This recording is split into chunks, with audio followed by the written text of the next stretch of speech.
Assalamualaikum Ustaz. Waalaikumsalam warahmatullahi wabarakatuh. Apa kabar ini Ustaz? Baik, alhamdulillah ketemu lagi kita nih ya. Masya Allah, gimana? Mau Apa yang bisa konsultasi lagi Ustaz? Iya ya, khair insyaallah. Qadarullah, sekarang banyak curhatan dari jemaah dan saudara-saudara kita di komunitas Sehat Nabawi yang menanyakan tentang masalah radang tenggorokan Ustaz.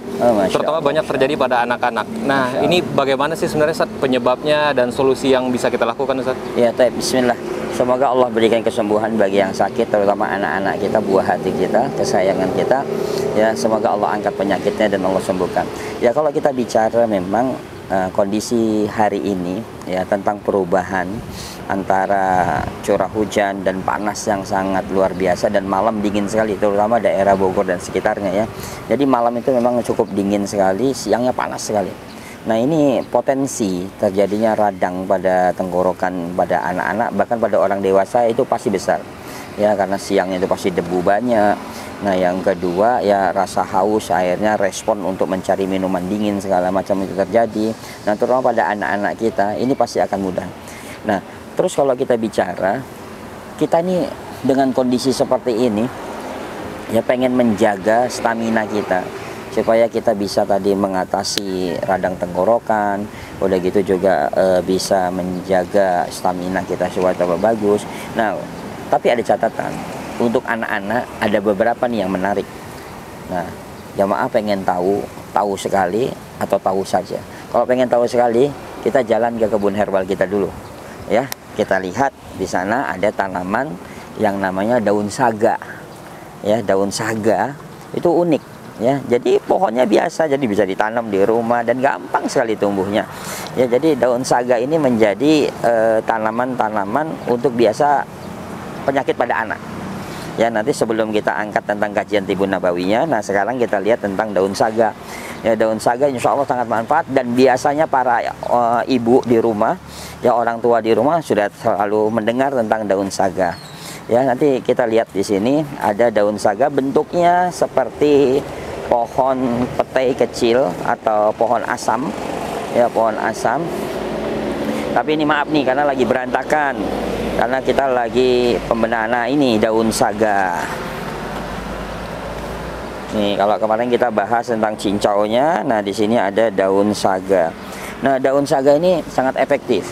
Bagaimana cara penggunaan pada anak kalau terjadi peradangan? Misalnya kita bisa ambil daun saga beberapa, ya kita peres, airnya diambil. Ya, airnya diambil, dicampur dengan madu. Ya. Nah, jadi dicampur dengan madu yang memiliki anti peradangan itu. Nah, madu apa? Jelas madu randu. Karena madu randu itu cukup efektif. Nah, untuk anak-anak. Ya, nanti kalau orang dewasa lain lagi, tapi ini untuk anak-anak ya, ini madu randu sangat efektif. Jadi ambil aja sebanyak-banyaknya daun saga, tinggal kita kucek atau kita peras ya, nanti airnya keluar.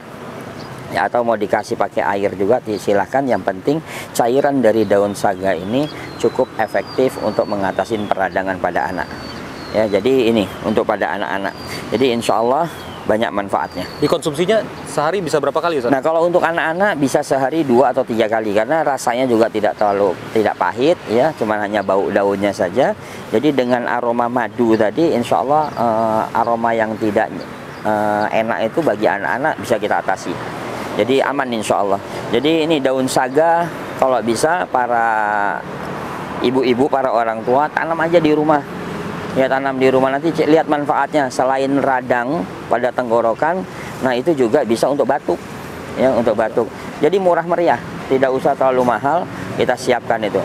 Nah, jadi P3K-nya untuk radang tenggorokan itu ya yang kondisi hari ini itu adalah madu dan daun saga.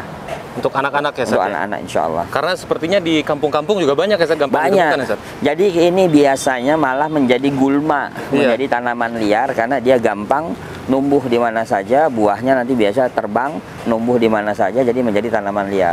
Nah, kalau di perkotaan udah cari aja pohon saga, ya tanam di rumah. Ya, harganya murah, satu pohon itu paling harga hanya 20.000. Ya, tapi bisa banyak manfaat dan bisa berbagi kepada saudaranya. Nanti pengembangannya tinggal dipotong, tancapin hidup. Masya Allah. Sebenarnya obat-obatan ini banyak tersedia di sekitar kita ya Ustaz ya? Iya, sangat banyak insya Allah. Nah, kalau untuk dewasa, solusi apa yang paling cocok? Ya, kalau dewasa yang paling mudah itu sebenarnya adalah memang madu saja. ya, tapi dengan kekentalan bagus ya. Kalau bisa yang madu yang kadar airnya sudah jelas sekitar 19%.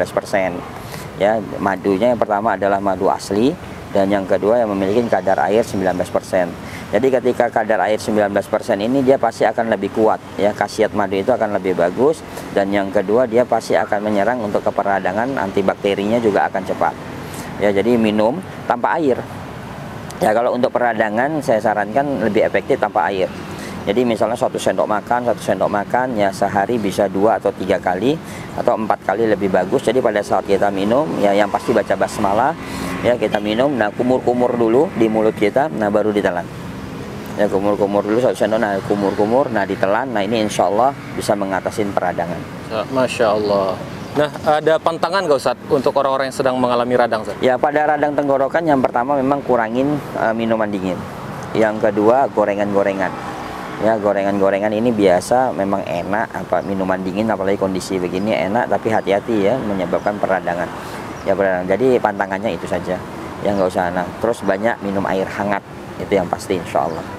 Masya Allah. Ada terapi-terapi lain nggak Ustadz? Misalnya pemijatan atau terapi khusus Ustadz? Ya, kalau untuk pemijatan radang, misalnya radang tenggorokan, nah ini kita ada sederhana. Jadi misalnya anak kita sakit ya, atau kitanya sakit juga, nah jadi ambil ini leher kita ya, leher kita, nah kita tarik bentuk V, jadi berbentuknya V ya. Jadi kalau kita bisa ini berbentuknya V, nah huruf V ya, jadi kita huruf V seperti ini. Nah jadi kita tarikin, nah kita tekan agak keras saja sampai pemijatan.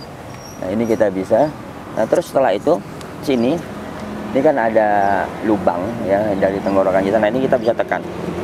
Nah kita tekan sampai ke bawah. Nah ini untuk hanya mengaktifkan kelenjar yang ada di dalam tubuh kita untuk merespon. Ya, tapi pemijatan seperti ini adalah pemijatan yang efektif untuk peradangan. Ya, jadi sederhana sekali insya Allah. Tinggal tadi diperbanyak mengkonsumsi air hangat, itu insya Allah. Masya Allah. Dan pemijatan ini aman untuk dewasa dan anak-anak? Aman, ya, aman buat orang dewasa, anak-anak, manula, insya Allah aman. Tidak ada masalah dan tidak ada efek samping insya Allah. Masya Allah, luar biasa ilmunya Ustaz. Terima kasih banyak Ustaz. Ya, sama-sama. Assalamualaikum. Waalaikumsalam warahmatullahi wabarakatuh. Sahabat Sehat Nabawi, ayo klik dulu tombol subscribe dan icon lonceng di pojok kanan atas untuk mendapatkan notifikasi video baru di channel Sehat Nabawi.